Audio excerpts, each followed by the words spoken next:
আজকে আমি আমার বেগুন গাছে কিছু খাবার দিব। এখানে আমি একটা লিকুইড সার বানাবো। সেটার জন্য আমি নিয়ে নিয়েছি মাছ ধোয়া পানি বেশ অনেকটা পরিমাণ, সাথে আমি কলার খোসা ভেজানো পানিও অ্যাড করব। আর তার সাথে আমি দিয়ে দিব চাল ধোয়া আর হচ্ছে ভাতের মাড়, যেটা 3 দিনের বাসি, সেইটা 3টা মিক্স করে আমি আজকে গাছে দিব। এই 3টা কিন্তু খুব শক্তিশালী একটা জৈব সার হবে গাছের জন্য। এটা কিন্তু গাছের ফুল ফল বৃদ্ধিতে খুবই উপযোগী একটা তরল লিকুইড। আপনারা চাইলে এটা ব্যবহার করতে পারেন।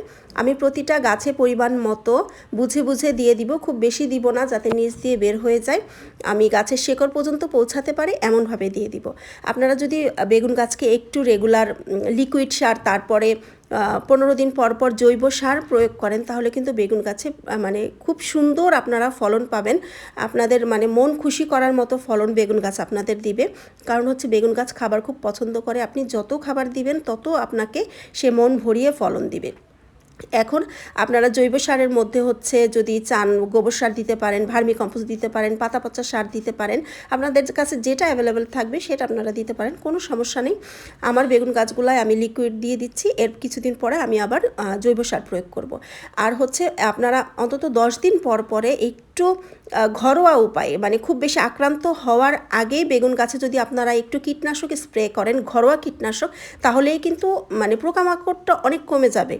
হ্যাঁ, সেই ক্ষেত্রে ফলনটাও ভালো।